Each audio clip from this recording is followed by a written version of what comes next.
life before Skins? Oh,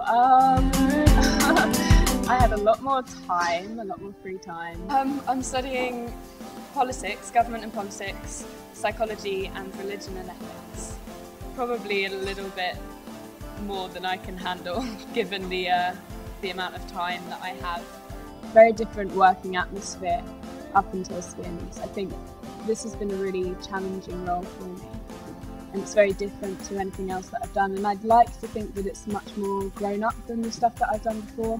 Last series she was very kind of sweet and very innocent and very forgiving, and this series we see kind of a darker side of her, more defensive, and that is a bit of a strain on some of her relationships with the other characters.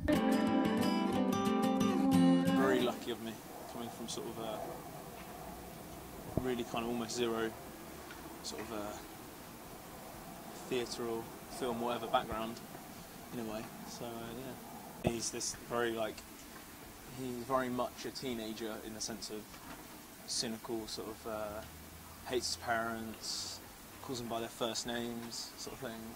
But we get to see a big arc inside the show of Rich easily jump into sort of knowing what he's feeling and thinking at the time when I read the scripts and stuff. And I think that's the good thing with Skins, because you identify with all the characters really. And I think the good thing with Skins is that it gives the youngsters like myself an opportunity to act from somewhere from sort of no background of acting or little experience in acting. The casting director came to my school, my sixth form, and she just said, oh, anyone can come along, and all my friends were like, really? I was like, no, I'm just going to do it, I'm just going to go, and yeah, it was about 8 auditions in total. It was quite a long period.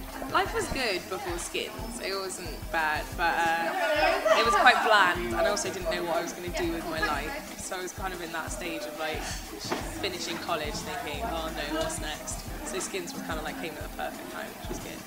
Liv's a bit like Loopy, especially in this series. She's like a proper party girl, she's quite flirty, and doesn't really, well, she gives off a vibe like she doesn't really care what people think, even though I think she does. There's a lot more, you know, to her than she lets on. When I was younger, when I was like 16, when I was her age, I think I based a lot of her on my younger self, because even though I'm only 2 years older than the character, it's like those 2 years, there's a massive difference. So yeah, I think I used to be quite a party girl, like quite loud, quite leery.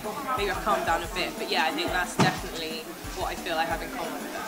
I was about 15 when the first one came out, and that, I don't know, everyone just kind of looked up to them and saw them as like role models, and everyone just thought it was really cool. And I loved Chris as well. He's my ultimate favourite character, so first generation, yeah. He's a bit of a lone ranger, and he looks after his gran, cares for her, and none of the rest of the gang really know about his personal life, where he's come from, anything like that.